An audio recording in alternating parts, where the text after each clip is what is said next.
absolutely fantastic to have so many people joining us today. And we're really looking forward to sharing much more about the Thriving Places Index, the new report that we're launching today, the Wellbeing Economy in Action, and lots more about our work and the work of many of our fantastic partners and colleagues. Just a quick intro for those of you who don't know very much about Centre for Thriving Places, or for whom this is your first interaction with us. The Centre for Thriving Places is a charity and a not-for-profit consultancy. We've been going since 2010.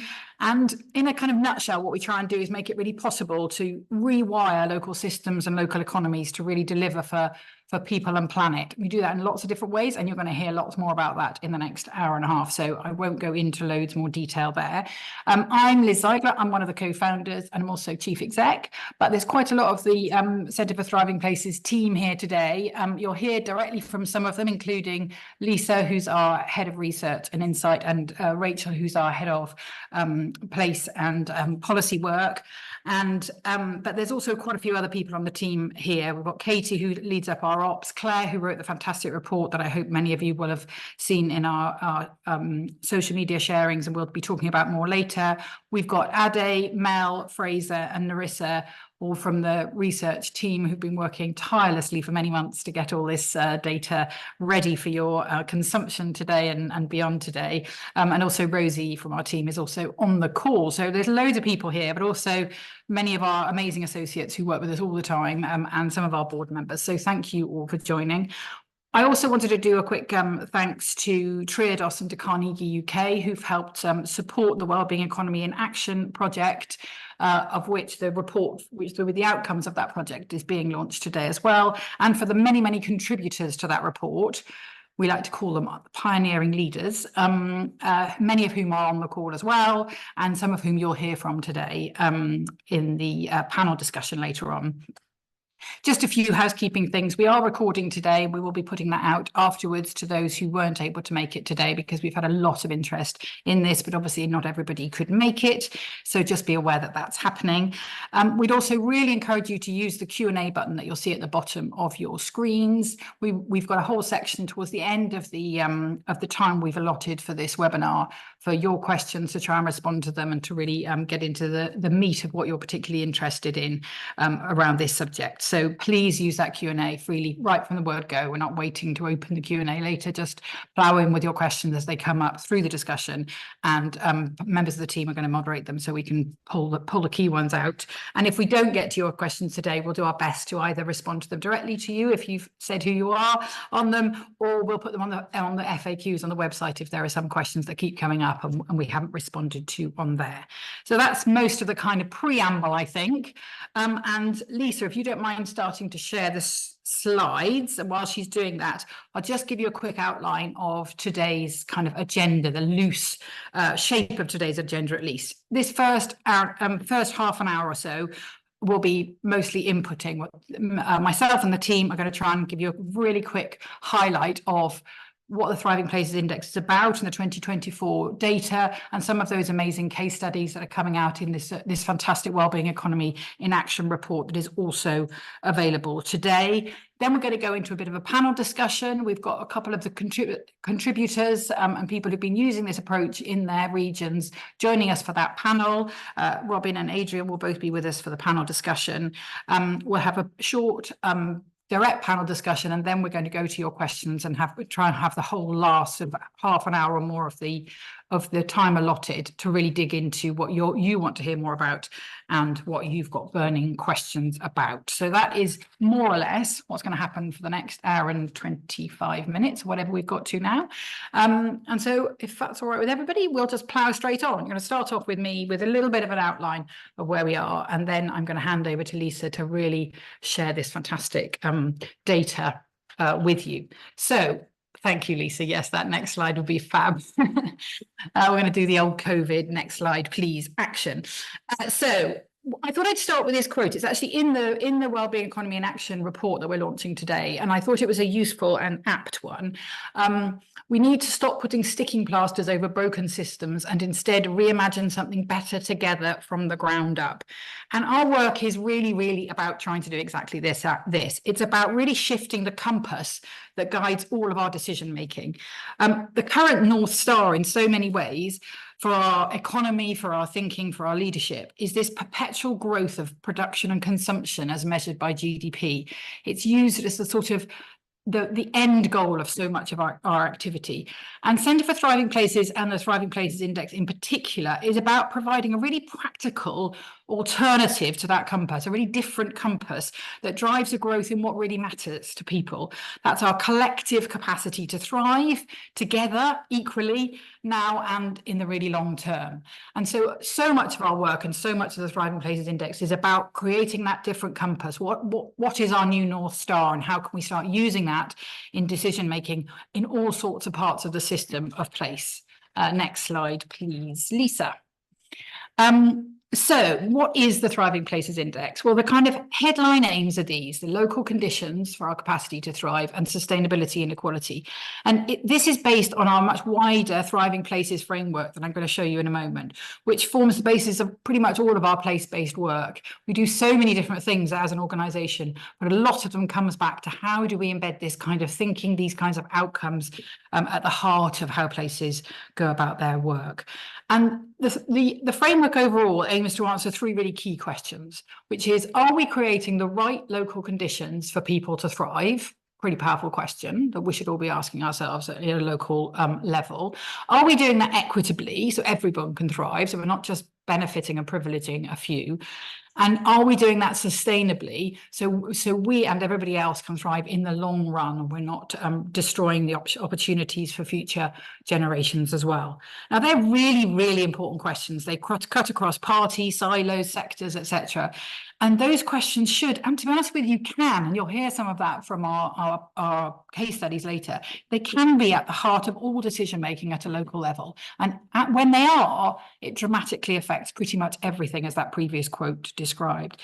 But beneath these headlines, which is important today, is a wealth of really important detail of many of the really interconnected influences on that capacity to thrive and on our capacity to do that equitably and sustainably.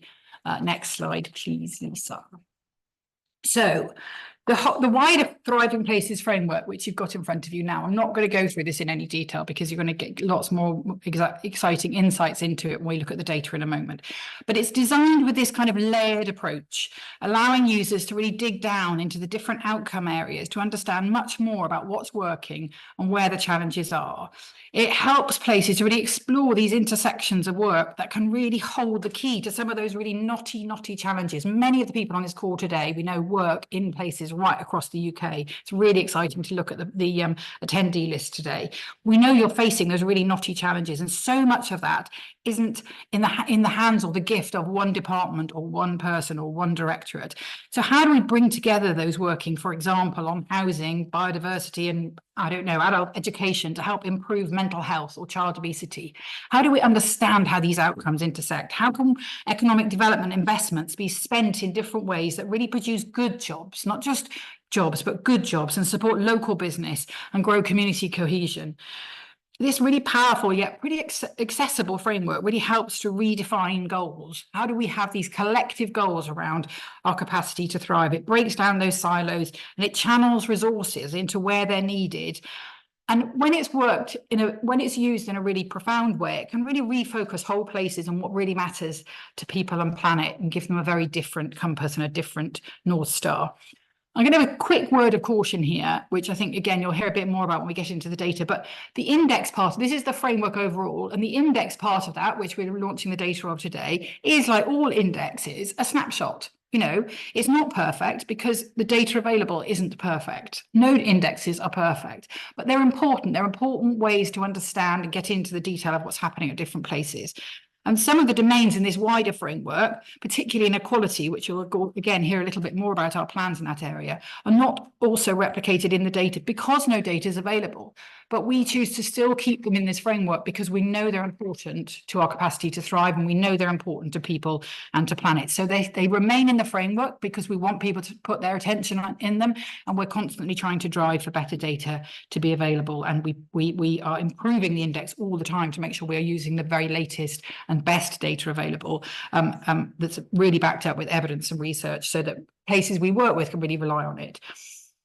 Which brings me to the places we work with and the application of this. Just a quick one on to the next slide, please. So I've put together a few of the kind of headline sort of things one puts on a website here. This is the sort of, this is just to say that the Thriving Places Index is much more than data. Yes, the snapshot itself is really helpful, really helpful, and it's used all the time. But it's just one of the ways in which this can be used. There are a few of those other ones on the screen, and I've talked you through a few of them in the last slide. But I'd like to take us, while I've got these very sensible bullet points in front of us, down a little bit of a line down this compass thing. My team will probably roll their eyes because they know how much I love a metaphor. But our strapline is about building pathways to a thriving future. And I, slightly controversially, like to think of the way that we work with places being a little bit like a kind of a sat nav for the new economy. If you think about, I'm going to name Google, and I probably shouldn't, but there are other sat navs available. But if you want to use something like Google Maps, you start off with this exceptional data that they've provided for you, with knowledge and insight about all these different places and the roads that are available, etc., for you to get somewhere. But then, really importantly, and this is the work we do when we're working with people in place with the index, is they add to that this live knowledge from the people who are there that are actually navigating those local roads. So you layer on the data we've already got here on the index with that extraordinary local wisdom and knowledge about what's actually happening on the ground, where those problems are, where those opportunities are, where more data is available. And you get this extraordinarily rich tapestry of information to try and navigate through. And then our wider work, our consultancy and the research that we do alongside that, literally talk you through, just like Google Maps or a sat nav will do, talk you through the very best routes to your destination until you arrive at that destination, which is a thriving place. So our work is about making sure we're providing the best data, the best research, the best evidence, but also then really helping bring together the people in a place who know that place really well, and working with them to work out the routes around difficulties, to navigate around problems in the road until places really achieve that goal, that shared goal, importantly, of a really thriving place. I'll leave that metaphor there, but just thought I'd share it for today. But what's really exciting today is that for the first time, we're not just releasing the TPI data, but we're also launching this report, if you don't mind hopping onto the final slide for me, Lisa. And this fabulous report has been put together by Claire, who's on this call as well, who's the report author, is packed full of stories of people like you, like many of you on this call, who are doing really pioneering work to try to embed this sort of approach where they are. Some of them are on the panel later, some of them are listening in. So I won't steal their thunder, but please download and share this report. It's full of really some of the honest struggles of those on the front line, as well as their really inspiring stories of successes.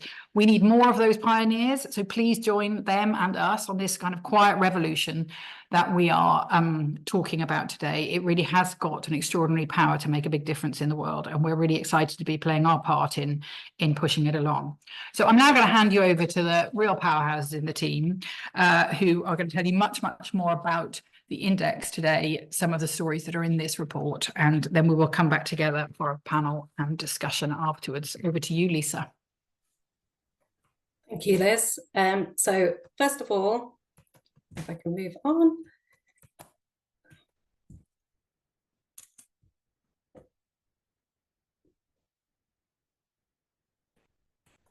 There we go. Just took a moment there. So I'm just going to start off with giving a brief update on what we've been up to since the last release of the TPI, which was back in 2022. So during that time, as we always do with the Thriving Place Index and with our whole thinking, we've been doing a very thorough review of the evidence to make sure we're up to date on thinking around what are the key drivers of well-being and the kinds of things that local actors can influence. We've also been kind of reflecting on feedback that we get from people who are working with this data in terms of, what's useful and where maybe there are gaps. and also kind of reviewing the indicators that are available. So as Liz mentioned, sometimes actually getting the right data is the challenge. So we know some things matter, but perhaps the data is not there yet. And that's certainly still the case with some of the things we'd like to include.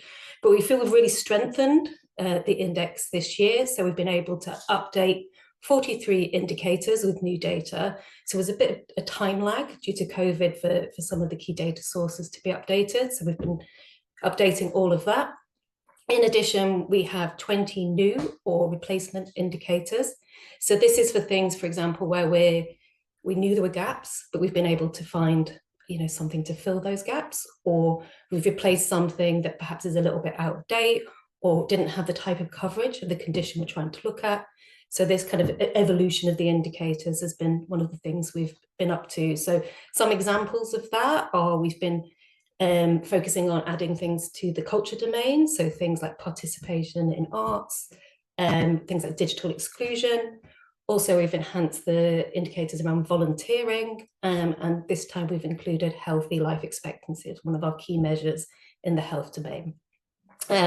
Alongside this, we had a look at the sustainability and equality domain structure, and we've made some tweaks to that, partly to reflect current evidence, but also partly to kind of, as Liz mentioned earlier, to signify some of the things that we want to include in there, where perhaps we're still a bit limited in data, but we have the intention to keep pushing forward on kind of adding more evidence when it's available. So in terms of the 2024 rollout, so obviously we have this session where we're going to give you a quick snapshot of some of the headlines from the kind of TPI analysis. So because of the rich data that's underneath this and the wealth of findings, we have kept this very high level. So it's kind of an introduction to some of the headlines, but also some of the ways you can work with this data, because we often get people asking us, well, what do you actually do? How do you kind of drill down? How can you kind of explore this data? So we've tried to kind of structure and show a little bit of that. There are obviously more ways beyond what we'll be able to share today, but hopefully it gives you some ideas to stimulate some thinking there. We've also developed some new dashboards. So we've got a new scorecard dashboard and an evolution of the map dashboard that was previously available. So they're now live on our website. So please do go and have an explore there. So I'll just show you very quickly in a second the kind of thing you can see there. And then over the next few months, what we're going to be doing, because obviously we can't cover everything today, we want to make sure we're getting as much value from this evidence. We're going to be producing some short reports exploring some of the key domains within the index. So for example, work and local economy, health and well-being, mental and physical health, people and communities, and lots of the kind of rich things that are underneath the surface. We're also potentially going to be doing some reports by geography. So maybe by region, or for example, maybe looking into rural areas as well. So really looking forward to that, and encourage you to sign up to our newsletter so we can make sure you get access to those reports as they are released. And then looking ahead towards next year. So I think, we've kind of mentioned this already, but one of the areas within the overall index, but also within our and others' wider thinking that we really want to drill more into and really explore and kind of see if we can kind of stretch evidence and understand the evidence further, is around equality and well-being. So really getting underneath some of the ways people are marginalized and some of the ways that, there may be differences in the kind of conditions and outcomes that matter to different groups of people. So we're going to be launching a big project on that at the start of next year. So we'd love to talk to others about that. So if anyone's interested, do get in touch. And alongside that, we very much welcome partnership opportunities. So we'll talk a little bit about the index, but beneath that, there's lots of other ways to work with this data and lots of opportunities for others to kind of help shape the thinking as well. So again, please do get in touch if you're interested in that. So here's just a quick snapshot of the dashboards that are now available. So what you can do now is you can quite simply click on the local authority that you're interested in, and then you can see the headline scores, which is in the top left part of the screen. You can then also drill down further by clicking on the headlines and kind of look at the domains and then the subdomains within that. So it's quite easy to kind of see the scores for any particular place. And we've also added this time the ability to compare different local authorities against each other. So hopefully this will give an opportunity, for example, if you have you're working in a region and you want to look at the specific places within your region, or if you want to compare to some places that are perhaps similar in terms of profile of the population or characteristics that you want to look at. This is also the map dashboard, which we've evolved and tweaked just to make it as useful as possible. And you're going to see a lot of maps in this presentation. I'm just going to warn you, you might be a little bit over maps and a bit colour, find the colours a bit much towards the end, but hopefully they'll be interesting. So with this, you've got that opportunity to start to see the patterns across the country. So you can see that overall, but you can also look, for example, by regions, by rural or urban areas, look at core cities. So it gives you the opportunity, to look at things like transport in rural areas. How does your area compare to others? Or, looking at the core cities and seeing how they compare on things like, the local environment factors. So I'm just going to move on now to some of the findings that we've got. So starting off with the local conditions domain, because this is the one that we have the most rich set of indicators within it. So we've got 5 domains that make up the local conditions area. So there's place and environment, mental and physical health, education and learning, work and local economy, and people and community. And then you can see alongside like a really rich range of subdomains that go into those different areas. And beneath that, we've got a really full range of indicators that kind of help to map the picture against these different important areas. So the first slide I'm going to show you is around the kind of overall scores for local conditions. So when you bring together all of that evidence across the different domains, what does the picture look like across the country? So this is the map, and just to very briefly explain the map to you, we're looking at the upper tier authorities at this stage, and we will mainly be focusing on those throughout the presentation, but the TPI is available at district level, so the kind of scorecards and the map dashboards I showed you earlier, you can explore within them, and then also in our kind of reporting, we're going to do a little bit more around districts as well, make sure we're kind of reflecting that nuance that lies underneath this. And you can also see the key in the bottom corner. So what we do with the index is it's a relative score, so it shows you how you do against other parts of the country. And so the key shows you there the kind of the red and orange are the lowest scores, the yellow are around the medium, and then the green scores are the higher scores in comparison. So what you'll see here by looking at the map is, as in previous versions of the TPI, we do find there is a trend towards southern areas doing better collectively on this local conditions area. So primarily London and the southeast, but also the southwest, some parts of that do well. So there is a little bit of this kind of divide across the country. So in the top corner, you've got the top 5 performers. So we've got Richmond upon Thames, Wokingham, Kingston upon Thames, Bromley and Surrey. So I think we'll all kind of understand a little bit about the profile of those places, and they do tend to do well on quite a few areas in local conditions, but not all, and we'll come on to a little bit more around the nuance beneath that in a second. What you can actually see marked up on the map are the places towards the northern areas of the country which actually buck that trend. Again, they do tend to be more affluent places. So we have Rutland there, which comes in at 6th overall in local conditions. Then we've got kind of Trafford, North Yorkshire, York and Cheshire East also scoring above average overall. So we do, as I said, see this pattern at this highest level. But one of the interesting things about the TPI is you do have an opportunity to go underneath this and start to see that some of the differences. So beneath this, you do have differences, by domains. So for specific areas within it, by regions, and also by the indicators that are within those domains as well. So I'm just going to show a brief example of some of the kind of the differences underneath this.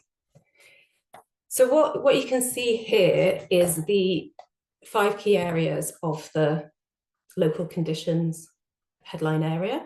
So you've got place and environment, mental and physical health, education and learning, work and local economy, people and community.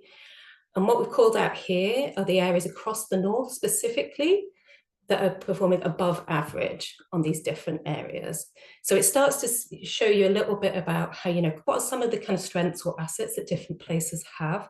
And that's a key part of what we want to do with the TPI. Like, we don't want it to always focus on, some of the deficits. And it's really been built with kind of looking at what are the positive things about places, what are the things that have been really successful within specific places. And that's one thing I think through the reports we'd like to explore more, is what are some of the stories underneath this. And we'll start to touch a little bit on that towards the end of this call today. So, for example, you can see in place and environment, the Northeast does pretty well there, alongside York. Education and learning, we've got, a mix of Yorkshire and Northwest places that are doing well. Mental and physical health, we've got Cheshire, East Yorks and North Yorks are above. And then work and local economy is probably the area the North is weakest on. And you'll see that in a second. I'll show you the map for that specific area. And then people and community, you see some similar areas to other places, but also Northumberland and Calderdale featuring there and doing particularly well on some of the kind of community cohesion and culture measures that sit behind this. So moving on to go a little bit deeper. So obviously we have the local conditions overall, but what we can then do is start to explore what's happening within these different domains within it. So an example here I'm going to focus on is work and local economy. So we include a few different things within this. So we have unemployment, which is people who are unwillingly out of work. We have employment, and there we're concerned with the quality of employment. So we have a measure called Good Jobs, which looks at jobs which are secure, which pay the living wage, and also where people are not overworked or underworked, so a key indicator.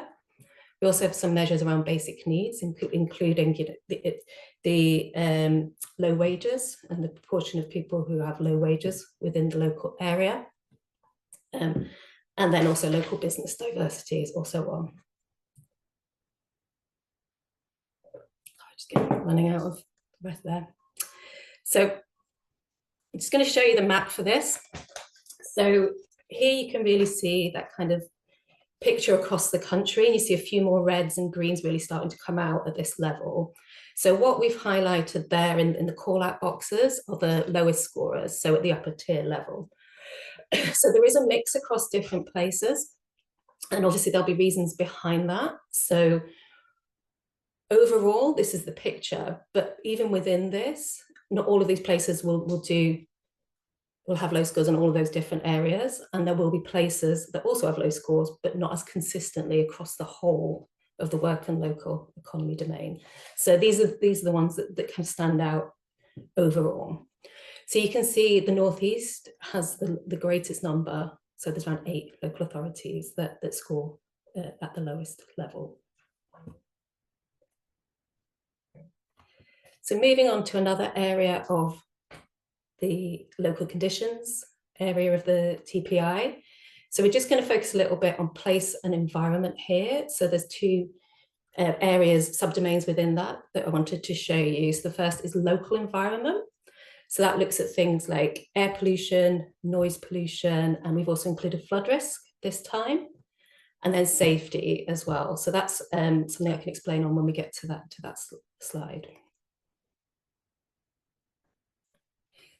So this is the map for local environment, and you can see the contrast here. So the previous slide around work and local economy really showed the Northeast and northern parts of the country not doing as well. But on this, around the quality of the local environment that people are living within, then you see there's some stronger areas in the Northeast and the Northwest and a few in the middle as well. So on the kind of the call out there, you can see the top scores overall. So, really kind of good spread across the northern parts of the country.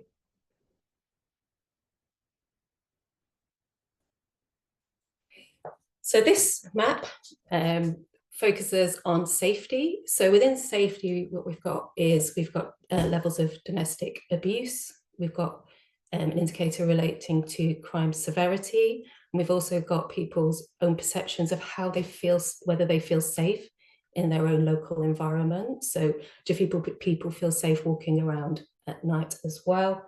And also a measure relating to first-time youth offenders. So quite, a mix of different things that are included in the index at this level. So again, you can see there is, some kind of concentration of low scorers in the north, but a real spread of different scores across the country. And I think this is a really interesting one. Looking forward to kind of going into more detail on this at this overall level, but also at kind of district level. And on the left there, you can see some of the lowest scorers that are in this area.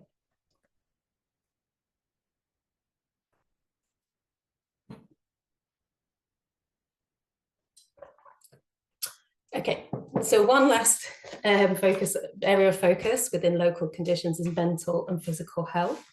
So here we just wanted to give an example of how you can explore this data at a district level, which is what I'm going to show you next. So you can see the district map there, which breaks it down using the same color coding. And what we've done is we've called out a few regions just to show how, when you get to this level, then you start to see some of the more kind of nuanced and granular picture that is underneath these kind of broader areas that are at the upper tier. So for the Northwest, we've got some, some differences there across the districts, particularly calling out some areas that aren't performing as well in that area, in that region, and also some lower performing areas in the east of England and the East Midlands as well, and then in the southeast as well.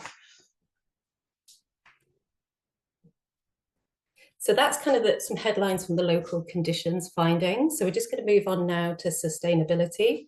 So this is the area of the TPI where we look at, the kind of the wider world in terms of our impact on the kind of global ecosystem, our local ecosystem, and also our connection to the environment as well. So we have regrouped some of the indicators within this. So we've now got 4 domains. We've got energy and carbon, waste and circularity, ecosystem health, and the human environment connection. So reflecting on the importance of our own relationship with the environment to the well-being.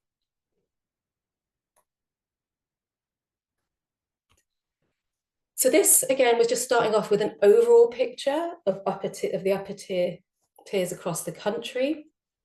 And again, all the same color coding applies. So you can see the differences here around, where some of the kind of more rural areas are doing quite well on sustainability overall, but not just rural areas. We've got a real mixture in there. So we've got, Islington's the top scorer overall on sustainability. We've also got Haringey, Hammersmith and Fulham.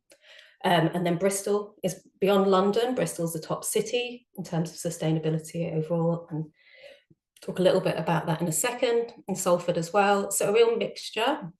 And again, there's some interesting stories once you kind of explore what's underneath this. So just to give a kind of example of that. So here we're just looking at London. So we've zeroed in on a region. So you can do this really effectively on the mapping tool that I showed you earlier and really just look at regional differences, because often it is quite a challenge to kind of take that broad view and compare across the whole of the country. So this ability to look at regions can help to kind of identify some of the key patterns within places. So overall, London's looking, fairly strong on sustainability. However, there are some nuances again within that. So Islington, I've just flagged Islington again there because it's such a strong scorer on sustainability, but there's also some areas that don't do as well. So particularly Westminster, Barking and Dagenham are some of the lowest scorers, and they're followed by Kensington and Chelsea and Newham. So they're not overall, they're not really doing really badly, but they're just below the average in terms of the picture across the country and across London as well. Again, the ability to go beneath this is one thing we wanted to really get people to understand on this call. We make available a lot of evidence on the website, but we want people to understand a bit more about how you can do that, how can you work with it, how can you explore it. So just to give you an example for London. So within the sustainability domain, we've got the area of energy and carbon, and you can see the different picture here. There's some similarities, but it's definitely not the same picture once you look at it at this level. So here again, we've just called out some of the differences, so some of the top scorers and some of the scorers that aren't as strong. So you can see that to the east of London, there are some, fairly high scorers on this particular domain. And that's often relating to some of the kind of key things around lower CO2 emissions, lower energy use in the house, and increasing amounts of energy efficient homes as well. So there is definitely something around the types of demographics of these places, but also recognizing the strong work that's happening in place to address some of these measures. And really, again, really keen to explore some of these great examples of good work that's going on in place to shift some of these indicators. Again, we wanted to just highlight a few examples of that. And what I wanted to show here was a little bit around the different indicators that lie below the domains. So often when we work with places, and Rachel will explain a lot more about this in a second, we're looking slightly below the index as well. So the index gives a kind of map, or a sat-nav, as Liz likes to refer to it, to explore this data. But we can also kind of look at what is kind of driving that, what are the specific levers that may be useful to kind of address. So we've got some examples here of a few places that do fairly well on sustainability, and some of the things they're doing well on to kind of help tell that story. Similarly, we could have looked at some of the areas that aren't as strong and kind of showed some of the kind of areas where perhaps they're underscoring relative to the England average, but we also quite often look at relative to regional counterparts, relative to similar profiles of places as well. So there's lots of ways that we can kind of explore this data. So finally, we're just going to touch on equality. So as we mentioned, this is an area we really want to kind of work more on in terms of the wider picture and the wider evidence next year. But just to give you a snapshot on some of the findings overall. So again, another map. So the equality one just looks slightly different to the others, and there's less nuance to it. And the reason behind this is the way the index scores work is there's quite a lot of difference within the domains, but once you group it together, that's kind of hidden a little bit. So we didn't want to spend too long on this. And you can see more when you go into the dashboards and see that there is lots of kind of, lots of differences across the country. The other thing I wanted to mention as well is around the color coding, and this is true of the whole TPI, but it feels really important to mention at this point as well, which is if something's green, it doesn't necessarily mean it's positive and they've addressed the issue completely. That's rarely the case. It's just a measure of relativity. So it's about how different it is to other places. So are some places perhaps doing slightly better on it, and are there any learnings about what they're doing that are useful, or is it perhaps scoring lower, maybe because there's some underlying population demographics that may tell part of that story, but also it's a good indication if you're scoring quite low on this, it's still something you really want to focus on and address as well. So we've just shown an example here around how you can look at this within regions for a particular part of the equality domain. So here we're looking at inequalities by ethnicity and religion, and they do differ markedly within regions. So we've just called out again some of the highest or lowest scorers, just to kind of give you an example. The measures that are within this, we only have a few at the moment, and this is one of the areas we'd like to strengthen. So we're looking at representation, and we're also looking at differences in employment outcomes as the key measures here. And then again, showing similar idea with different regions, but looking at inequalities for people who have a disability. So again, there is some kind of lower or higher performers within this. So the measures that within this specifically relate to differences in educational and employment outcomes again. So that was very much a headline tour, but what I hope it stimulates in you is an idea that there's lots that can be done with this data, and we really want to kind of engage with others about how we can get the most value from it. So you know, we're going to kind of explore that, and do get in touch if you're interested, as we said before. So I'm now going to hand over to Rachel, who's going to explain a bit more about how we actually put some of this into practice. Thank you so much, Lisa. It's so fascinating to see, and I think the fact that you're sort of, you know, rounded that off saying that's just a headline tour kind of gives a sense of how much else is in there, because that's already given so much kind of rich data, and I'm sure there's a lot for people to process. So you'll be happy to know I've only got 2 slides, and they're very quick, and there's no there's no further data to process. But really just wanted to say a couple of quick words to sort of round off the presentation and move on to hearing hopefully from at least one panelist. I think we've got possibly 2. So my role within CTP is a lot about working with people in place to figure out what you might do with that data and how you might use it. And so I just wanted to kind of give a sketch of, there's lots and lots of different ways that this data can be used to actually start to change how decisions are made in a place, or how people think about things in a place. And what we tend to find, this is by no means an exhaustive list on this slide, but this just shows that there's a sort of bit of a pattern that we see that when people are using, starting to try and take a thriving places approach in their place that might be informed by those domains and those headlines that Lisa was talking through and the data that sits underneath that. We see that there are sort of 3 broad ways in which the data tends to be used. So there's or the framework tends to be used so that to help shape a narrative is one of the core things, where you're trying to bring together perhaps different stakeholders, perhaps different organizations that each work on a different area. So let's say, you know, you're working with a health and wellbeing board or a partnership board that has the police in it, and also health partners, and also local authority, and also VCSE, trying to create a kind of shared set of goals or commitments that everybody around a place can sign up to. We find that people quite often use the Thriving Places framework in that way to help shape the goals, and also to figure out which partners you might want to have in a room and how those partners interact with each other. So that's without even looking at the data, that's looking at the kind of headlines.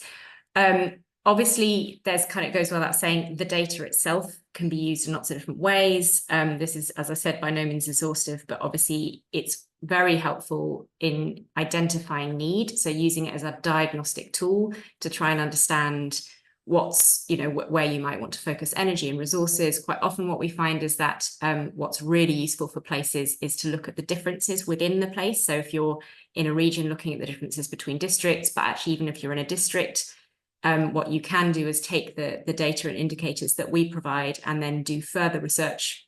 We make it very clear where the data points are drawn from, and it is possible to then, if you want to kind of dig into that a little bit and look at the differences between lower super output areas for some of the indicators, and to see what the difference is between those who are least advantaged within your district and the district average. So that's quite a useful way of using the data to diagnose need. You can also, of course, use it to measure impact. We do quite a lot of work with places to translate the data that's here and the headlines into more bespoke impact evaluation frameworks for different kinds of interventions.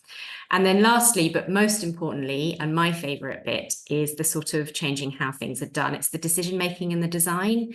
So really, it's kind of, what does it look like if you use this data and this framework to make different decisions and to evaluate benefit and cost in a different way, and to look at what decisions you might want to not take that you previously did take. So, you know, that could be, you know, at any level in the system, but we've worked with people who are trying to take this data into account when making planning decisions, or when making decisions about investments, or stipulating conditionality that might be attached to an investment that's made in a business, to use the data to inform that decision.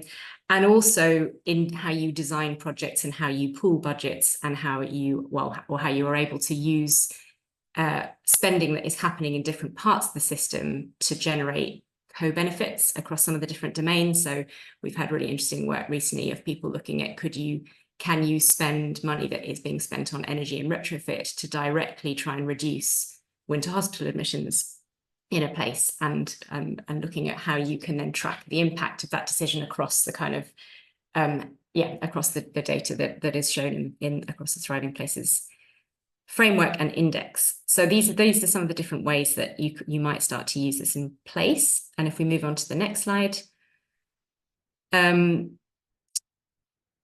really this is just for me to just wait for the slide to pop up, to transition from the presentation here into hearing from a couple of our panelists, who are people that we've worked with recently to put this into practice.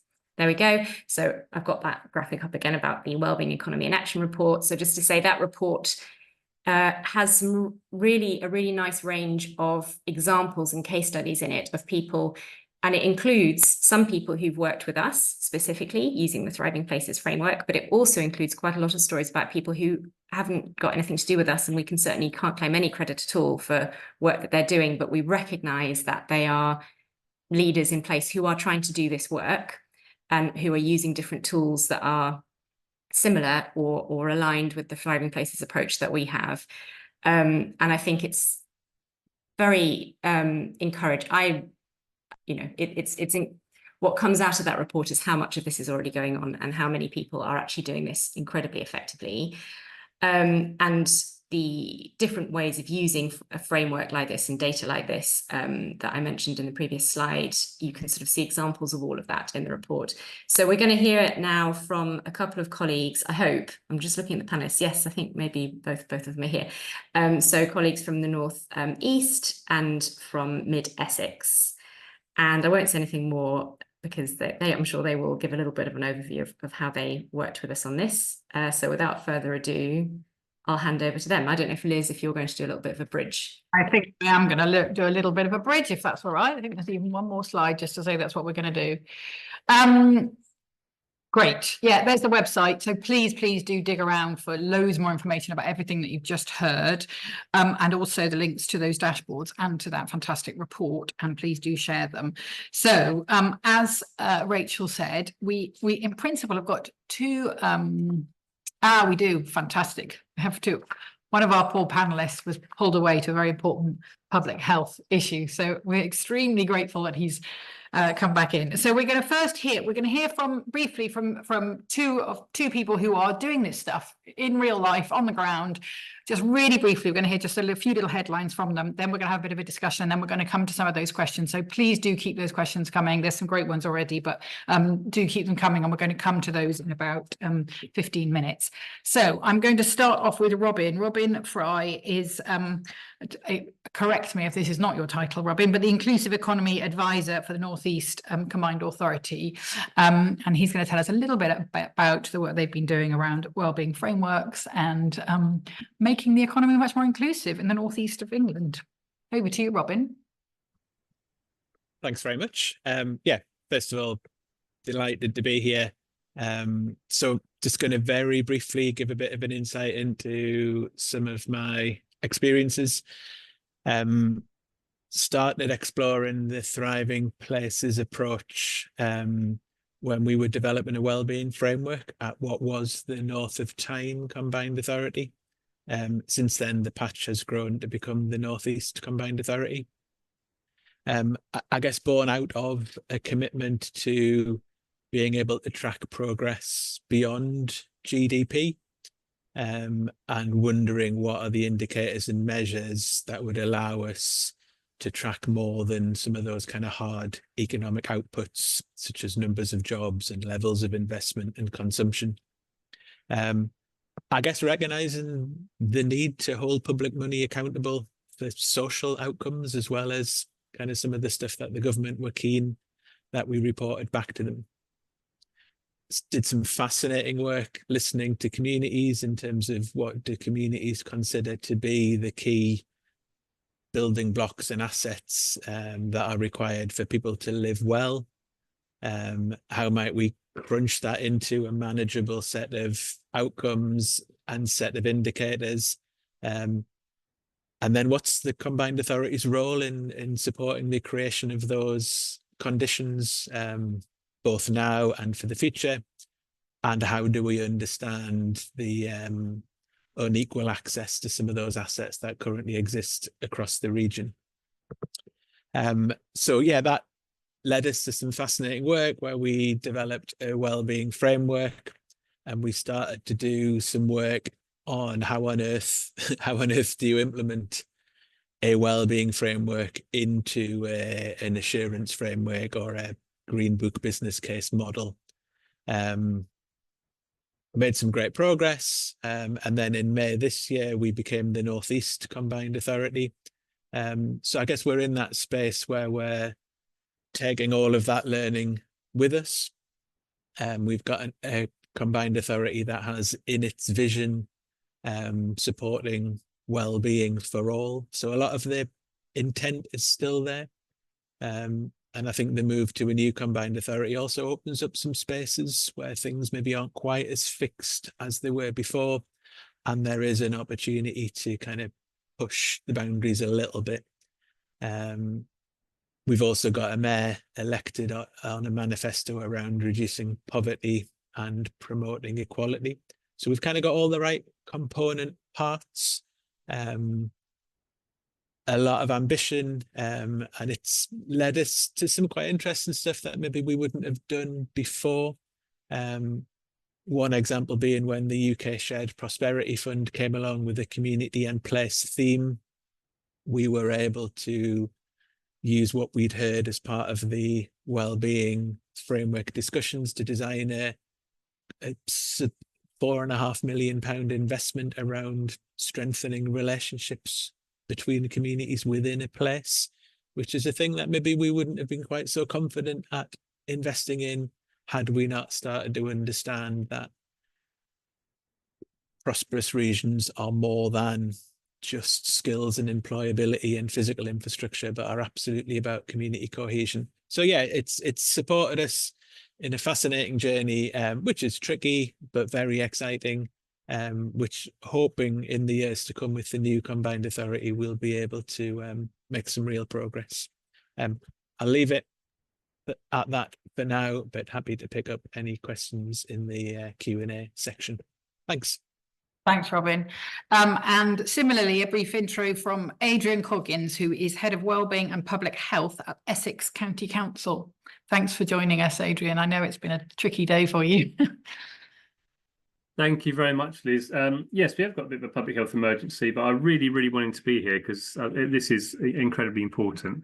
So I just want to spend a couple of minutes talking about what working with Rachel and the CTP crew has kind of enabled for us, because it's actually a hell of a lot, but I'll try and condense that into three, I guess, key themes. So the first one is working with you guys has enabled what I call smart partnership, rather than just kind of working in partnership. And as you can tell by looking at me, hopefully not too easily, but I've only got a few years until retirement, but I spent far too many meetings where, what's the solution? Everyone writes on the flip chart, working in partnership. We kind of know that. But what does a smart partnership look like? How do we get people together in a room where we're doing more than just show and tell, this is what I'm doing, and we try and aggregate up all the stuff that is currently happening and expect something different to happen?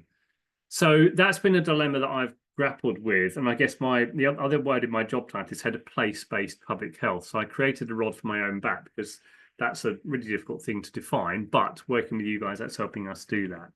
So this smart partnership, which I guess is around having shared outcomes and a data-driven process to meaningfully combine data sets. That's really, really important. So a great one would be, and we've done 5 or 6 half-day workshops with a number of stakeholders across the Mid-Essex Alliance, across lots of different sectors.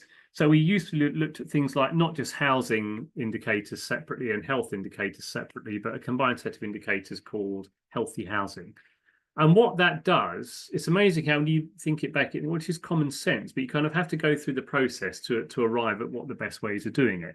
But that is now enabling common targeting strategies for both primary care, who are working to maximise treatment and management of respiratory conditions, working with the housing authority and others who have responsibility to make sure that the same people whose conditions, respiratory conditions we want to manage, are not living in damp or mouldy housing.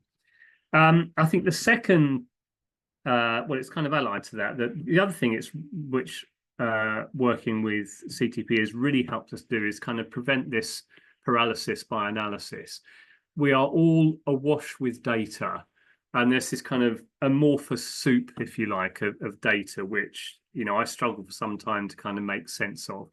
And what the TPI data set, that kind of made it real for me. It turned all this data across God knows how many agencies into something which we can usably start to apply. And you know, as a public health professional of what, 25 years, I'm not that proud of my achievements, actually.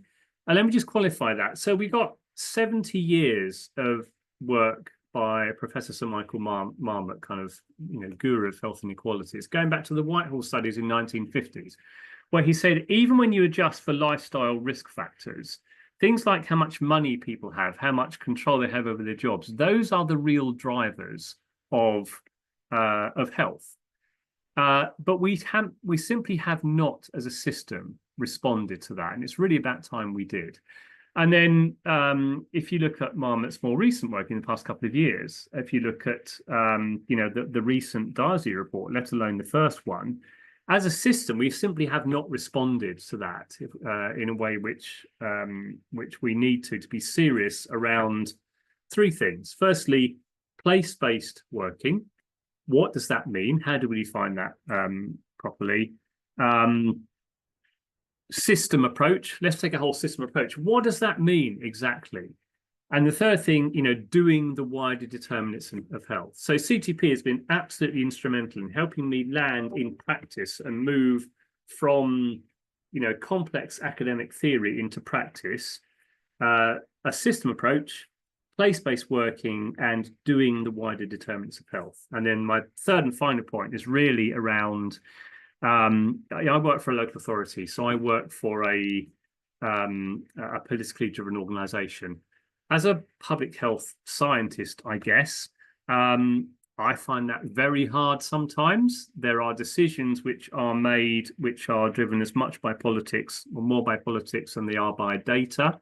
So it is critical, actually, having CTP and the Thriving Places Index data as an objective, neutral, independent, needs-driven reference point that I can quote and which is defensible. And I think, how do we know this stuff's working? So the example I would give is when we had the leader of one of the district councils came to me and said, oh yeah, I get this now, Adrian. I need to start thinking about how we differentiate our resource so we're not just deploying that equally across our whole district area. And I thought, yes, if I've landed that with a leader of one of our councils, then I know it's working. So that's my spiel. Obviously, I'll kind of stay on, really keen to. Brilliant. Thank you. Super helpful to hear how it feels on the ground, as it were, to be using this stuff in everyday life. Okay, so we're going to go to a bit of a discussion amongst the panel. I've got a couple of intro questions, and then we have got quite a few questions coming in from our audience, so I want to get to those as quickly as we can. As I mentioned earlier, if we don't get to all of them, which we probably won't, we'll attempt to answer them either directly to you if you've left your details, or via the FAQs on the website. So I wanted to ask if just to panelists, it doesn't need to be all of you, but just in a sentence or two, I wanted to start sort of big sky thinking, if we could. What do you think would be different if the sorts of outcomes and approaches seen in the Thriving Places Index were adopted and really embedded at a local level everywhere? What would be different in the UK in a sentence or two? Big old question for you. I'm going to come to Rachel. Sorry, Rachel, I should have warned you that, shouldn't I? I've just made it up.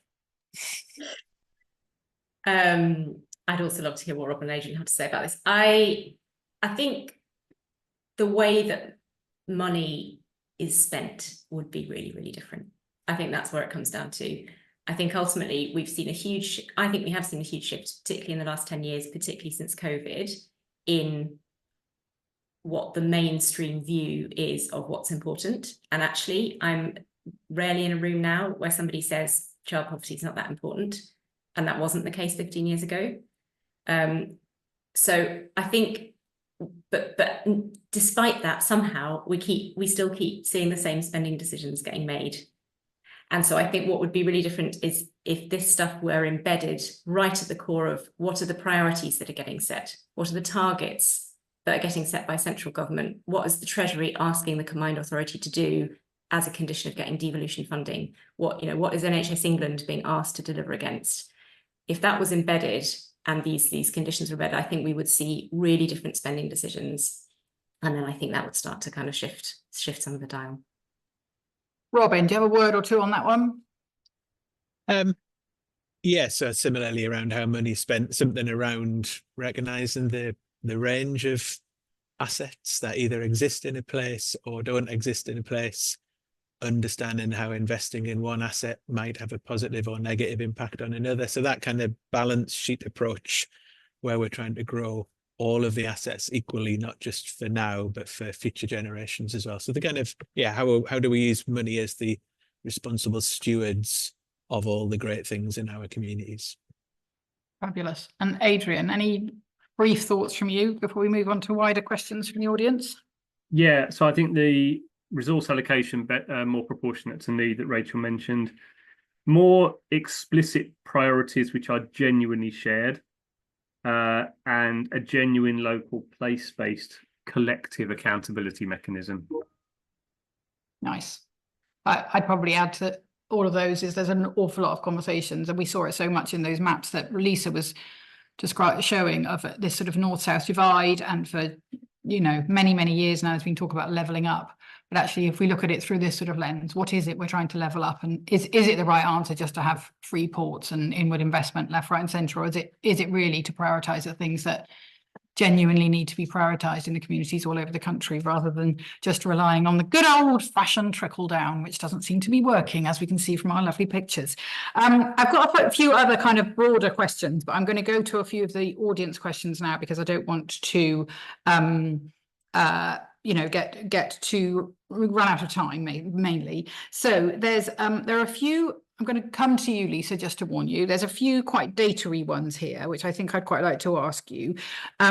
There's one about an interesting one about the intersectionality lens, which came in quite early on.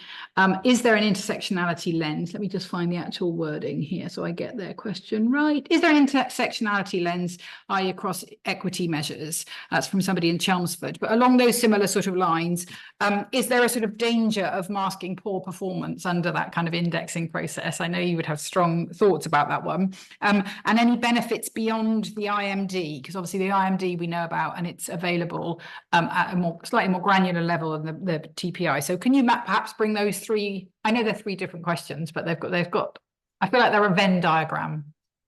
Yes. Absolutely, intersectionality is vital, and it is one of the challenges, which is really linked to the availability of evidence. So when we're kind of putting together the index, we can only use things that are robust at the kind of local authority level that we're kind of working with.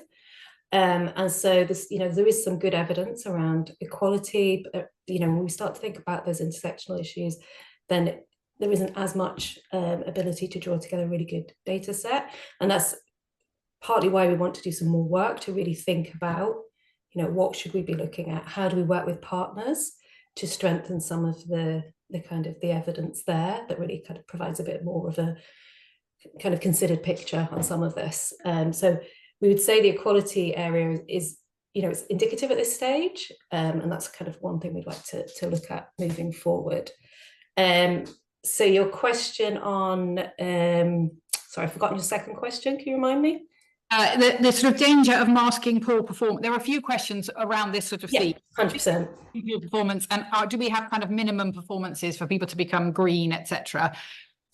Yeah, no, it's a really interesting question, and Liz will know I think could talk a lot about this. So the index itself is really a way of kind of starting the conversation around the things that matter. So at the start, we showed the framework and the kinds of things that evidence shows are important to well-being, and the kinds of things that perhaps local actors have a role in influencing. So that's kind of how we've drawn it together. But you know, there's kind of a range of different things within that as well. So yeah, like I think we can use the index and it's very useful, but it's not the whole story. So one of the things we wanted to show today was how you can go beyond the headline figures. So for example, you know, equality, definitely, if you start to group it together, you start to lose the important picture beneath that. Also within sustainability, there really are some really key differences there across the different domains that you've got there. But also, you know, there are, I think I saw the question, there are differences by the type of place you're looking at. So within the mapping tool that we have available, you can start to isolate some of that. So start to isolate, you know, rural areas and say, well, actually, this is a bit more of a like-for-like comparison. London, this is a bit more of a like-for-like. Obviously, not perfectly similar, but it gives you a little bit of a way of understanding that. And then through our work with places, we're very much about getting underneath the surface and making sure, you know, we really understand what's driving the picture. So we kind of look at all these different levels so that the kind of picture isn't being masked. And we're trying to make as much available online within reason to try and help others to do that as well, to kind of get beneath the surface of it. So overall, we think the index is valuable and useful, and it's a really good way of getting a kind of insight into where you should focus, but we'd really kind of like, we explore lots of different ways to work with it, so that, you know, places are equipped. And I think kind of going on to, I think your final question, which was relating back to what Robin said around assets. So I think one of the key things that drives the Thriving Places Index is it focuses on the kinds of things that matter, to well-being. It gives a vision of that. So it's not only focusing on deficits, so it's not only focusing on the kinds of things that perhaps places struggle with, but it helps to identify some of the things that matter and maybe uniquely strong in a place. And it helps to kind of bring a broader view and a holistic picture for places. So that's, you know, how we'd see it, you know, in contrast, well, some of the ways it's different to IMD, but we absolutely, one of the things we're looking at over the next few weeks is those differences. So what's, you know, how can we compare this, and what's the different patterns? There seem to be some correlations, but not perfect correlations in terms of how different places do on our index relative to the IMD. So that was quite a long answer to 3 questions. Definitely with the IMD, it's kind of watch this space. You know, I think there are huge benefits of both approaches, and we work very closely with that data as well. I'm going to come to a more practice one, because I know that our audience is quite a mixture of practitioners as well as data people. So there's an interesting question here about examples of this being used in social outcomes contracts or social impact bonds and those sorts of things. How is it, has it, could it be used in those sort of spaces? I'm going to briefly come to Rachel, but then I'm interested in if either of our external panelists have got any thoughts on this one too. Rachel. That's a really good question. I mean, I think others on the certainly Robin, this is a very live conversation that we're having at the moment about embedding it into social value, actually. But yes, I mean, the short answer is yes, it does get used in that way. And I am aware of lots of people, including people that we're not necessarily doing sort of in-depth consultancy with, but where I've become aware that they've shared with us that they are using the Thriving Places data or index as a way of coming up with indicators or frameworks that sit within a social value framework or a kind of a way of measuring social progress in different kind of grants or investments or spending kind of profiles. And I think it can work very well like that. I mean, you know, when you're trying to embed an outcomes focus into that kind of work, at some point you need to kind of pull together a short list of outcomes that you're going to focus on from what could be a very, very long list. And there's different ways of doing that. And I think you could use the Thriving Places framework as a starting point for that. You could also use other ways of deciding what the most important outcomes are that you want to track progress against. I think one thing that's a little bit tricky with that, and maybe this is then turns it slightly more into a data question, is what you're measuring progress against. So we have done work, and Liz might want to chip in on this, on supporting institutions whose job is to try and fund social outcomes.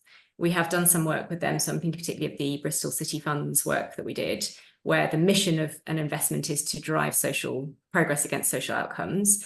And then what you're trying to do is understand the impact that your intervention has had on those outcomes for those people. And obviously, what you need to do there is a very bespoke set of baselining of what it looked like at the beginning and where you got to the end, and how much you can attribute that to the impact that you're having, which you can absolutely use the Thriving Places framework and headings for.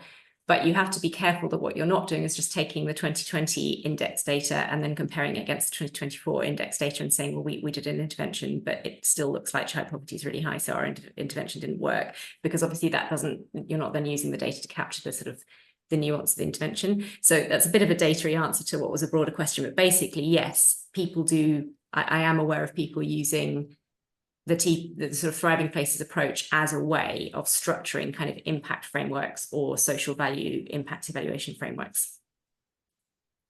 Robin, as Rachel said, this is very live for you. Want to give us a quick thought on that one? Yeah, I think we've definitely used it as a design tool. So if we think what we're designing as a skills intervention, we use it as a bit of a challenge to think about, actually, as well as this investment having an impact on skills, how might it have impact across the kind of wider scope of assets, which is quite a good challenge to colleagues. And I guess, yeah, part of that social value that absolutely will deliver what's in the devolution deal, but what are the additional things we can deliver that matter to residents? And it's great. Yeah, I think we started off with a very economy, GDP heavy set of outputs and outcomes that we could select from when designing interventions. And it's broadened people's minds that actually this is more. GDP is and probably will always be a thing we need to report on. So it's not an alternative, but it's an additional thing. What are the other good things that might come from some of these investments? Great. We keep going big picture, small picture. There's inevitably, as ever, the questions are now starting to flood in. So there was a really interesting question very up top that was framed around, Keir Starmer saying, growth is the priority for everything, et cetera, et cetera. I liked the way it was worded, but I'm not going to scroll back to it now. But it was worded around when that inevitably goes wrong, how can we have built up a kind of fantastic, momentum, if you like, around this alternative way of thinking about progress and growth and a changed society. So I'm going to bring that together with another question that's come further down about, we're talking about spending decisions, but the government's first mission is about the longest sustained growth in the OECD. How can we ensure that well-being and issues of poverty and inequality aren't sidelined at best? So I think there's a broad interest from the audience about what is it that we can do, at a local level, at a local or regional level, to push against this tide of no, the answer is still just keep on driving very traditional forms of economic growth, and rely on the fact that is going to suddenly magically trickle down to well-being outcomes somewhere further along the line.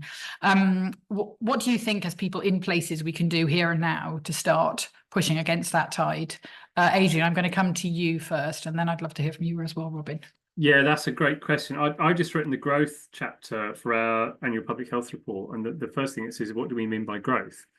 And I think what the TPI data helps us to do, it helps people to think beyond the KPIs, the key performance indicators or the objectives of their own organisation, which is absolutely critical. So from a well-being perspective, and I can say this, I spent 20 years in the NHS, but traditionally, the NHS, there's a great desire around things like prevention and talk about the wider determinants of health. But if you look at how it's measured, it's still very much focused on kind of clinical outcomes. From a public health perspective, we still focus overly on individual lifestyle outcomes, which fly in the face of the wider determinants. So I think the TPI dataset helps us firstly to kind of define some of that growth. And the really important thing for me, and I was really struck by Robin's the phrase inclusive economy. We are able to show through data that if you just apply market forces to economic growth, the beneficiaries that I'm interested in as a public health person, i.e. the worst off, they will not be beneficiaries of economic growth. So where this data, not just the data, but a robust approach to looking at the data, it helps us strengthen the chances of economic growth doing good things for those who are worst off, rather than just having uncritically generated economic growth where we're not really sure of who the beneficiaries are. Yeah, completely agree. Robin, any thoughts from you? Yeah, I guess building on that, I think all of this work helps to reinforce that position of it's not well-being or economic growth. And actually, it's very difficult to have economic growth if people are unwell or can't get to work or don't have access to the skills. So certainly in our region, I think we're lucky to have a set of politicians who are really interested in what kind of growth is right for the region. And these kind of indicators, growth and well-being is growth, isn't it? So yeah, it gives us a different vocabulary and a different way of measuring progress that otherwise we could just be measuring GDP, which, as I say, is still important for us to measure for various reasons. But I think the public and communities are interested in a lot of other things and would like to hold us accountable for different types of growth. So yeah, I think kind of two sides of the same coin, difficult to have one without the other. And I think we know how to measure GDP, but previously we didn't quite know how to measure this other stuff. So I think, yeah, the work that you're doing gives us that kind of vocabulary. That's really helpful. I really liked Kate Rayworth's quote on this one around, we have an economy that aims to grow whether or not we thrive, and we need an economy where we thrive whether or not it grows. This is such a simple twist on the same sentence, but it's really, really, really true. And I think in terms of that, had we pushed back, I think this is some sort of advert for CTP, but actually, because we've been working in this for 15 years, we are seeing a really, really huge growth in interest in doing things differently. I think more and more people are seeing that the current way of working is not working. It's not working for the vast majority of people in the country. And so we need to really start thinking very differently. And the sheer interest and levels of, we're working with lots of combined authorities, more and more local authorities, more and more public health bodies, really trying to do some pioneering radical things. And I think that in itself is creating that momentum that the questioner was asking earlier. How do we build up enough of an evidence base that this approach can have a difference, so that it answers those people who are questioning it and think we should just be driving all out for a very simplistic notion of progress. Okay, I'm going to come back to what time is it now? We've got a little bit more time. There's again a group of questions. I'm really aware, those of you who've written really beautiful questions out, and then I'm trying to clump them together, so I'm paraphrasing them. So I apologize in advance for the fact that I'm doing that. There are a group of questions about Lisa, I'm going to come to you in a moment, about timeliness and localness. I'm going to very badly paraphrase them like that. So there's some questions about, obviously quite a lot of this data is mostly, large publicly available data sources. How do we keep up with the fact that some of that's not terribly timely, and how it's produced, and how do we work on that level? What would you recommend, because of that kind of time lag, that local places do to try and, add to that data set? What should they be collecting? I know we do a lot of this in our much more bespoke consultancy work, really helping people to think about that at their local levels. Do we have plans for that kind of more localized LSOA plans beyond the consultancy work? Any thoughts about the relevance of smaller geographies and the relevance of timeliness? That's about 5 questions in one, and I apologize. Okay, no worries. I'll try to answer them quickly this time.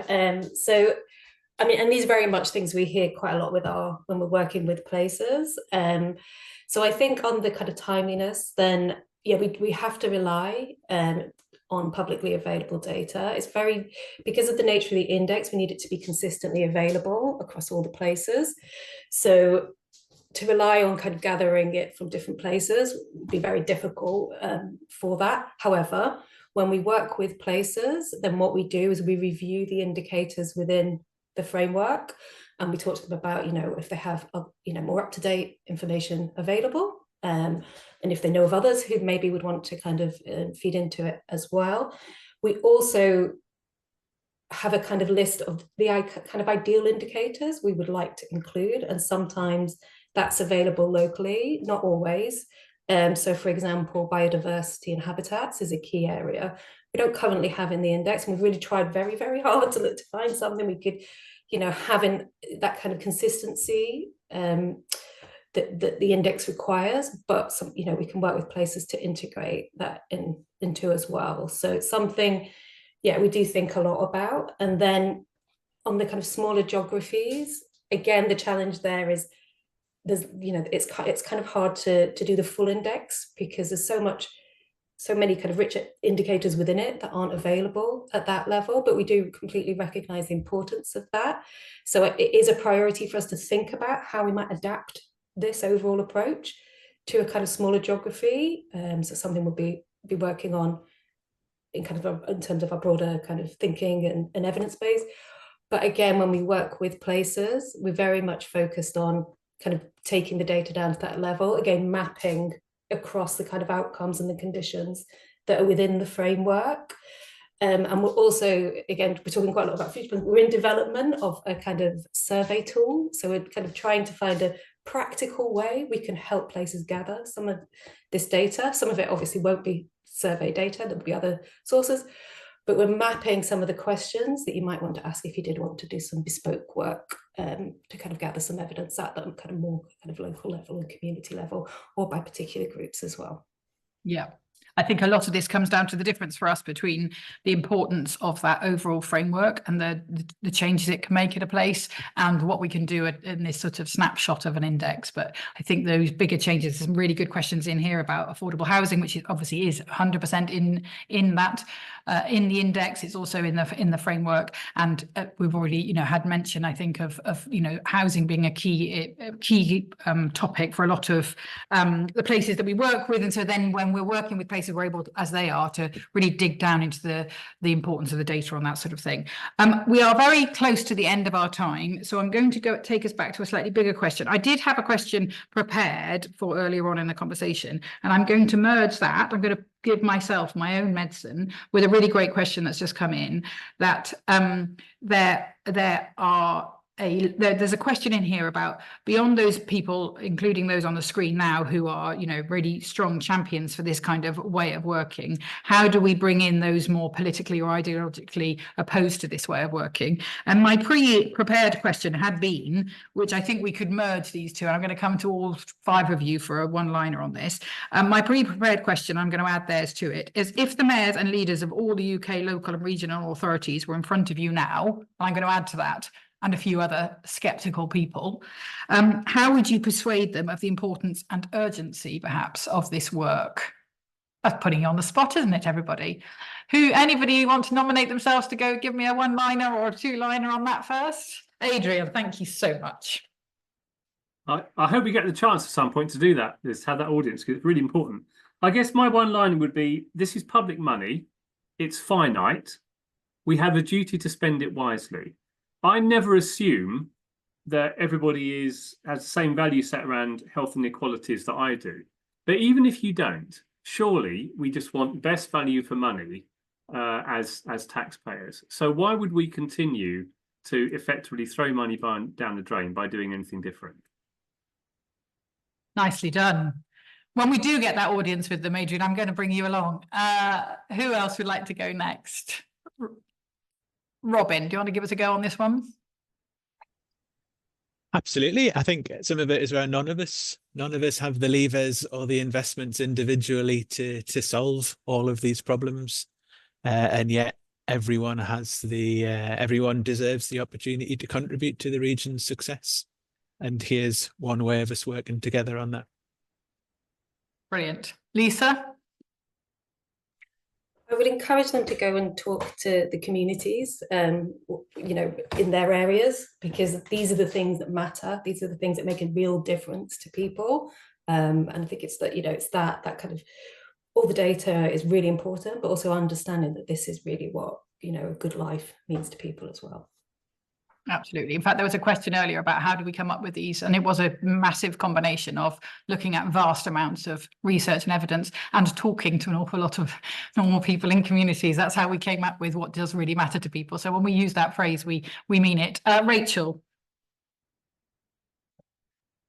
I mean, mine is quite close probably to Adrian's. I mean, I agree with what everybody said, but I think there is a thing for me about it's just really inefficient to spend money that isn't delivering these outcomes. And I think for me, when I am in a room with people who perhaps aren't accustomed to thinking about things in this way and are concerned that this feels a little bit fluffy and wouldn't it be better to just talk about GDP growth, I sort of feel like quite an easy way of getting into a shared objective to sort of say, well, yeah, like Adrian said, you know, surely we want to be spending this money efficiently.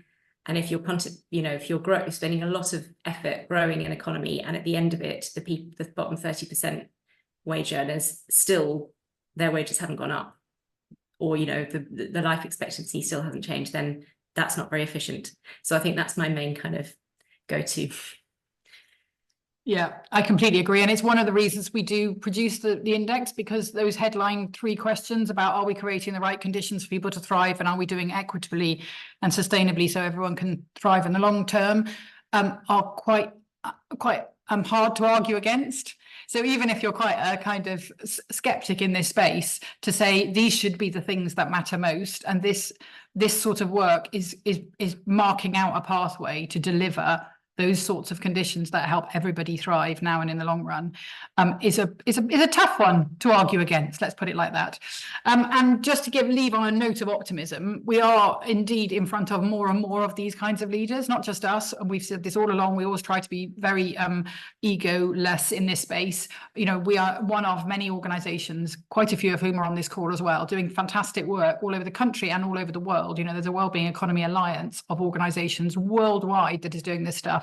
So we are far from alone, and I think all of those organisations are finding more and more and more and more people coming towards this way of working as they're seeing some of the significant challenges around us. I'm going to call us to a bit of a close, because the worst thing in the world is signing up for something and overrunning. There are more questions that are on there. We will do our very best to go through those in detail. We'll download all of them, make sure we either get them on the frequently answered questions, or if we can, come back to you directly. And we'll try and make sure we've got all of that covered as much as possible on the website, which is always a work in progress. I would really, really strongly advise you to read that report that we talked about, the Wellbeing Economy in Action. It's on our website. It's full of lots more stories and lots more examples of ways people are using this, and also some of the struggles and how people have got through some of those struggles. I would also hugely invite you to dig around that incredible website that Lisa was just describing, have a look at the data, see it for yourself. And finally, as you've heard, you know, the index is the tip of an iceberg of extraordinary ways that we and many, many others around the country can support you in this work. So if you're interested in doing more about really transforming your local place to deliver for people and planet, please do get in touch with us, and we can, if necessary, point you towards other people who can help you. This isn't just about us getting more work. This is genuinely very, very strongly about making that impact in the world that we all want to see. So please use this as much as you can as a gateway to this kind of work, to really help embed it where you are. And hopefully this time next year, more of you will be on this screen. Maybe we might even be together to discuss this in person. But really huge gratitude for everybody in the team who have worked absolutely tirelessly to get all the data ready and as rigorous and robust as it is, and to get it available on the website, etc.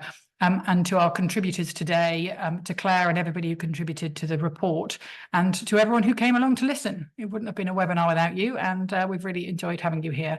And please stay in touch. Thanks very much, everybody. Have a great rest of your Tuesday.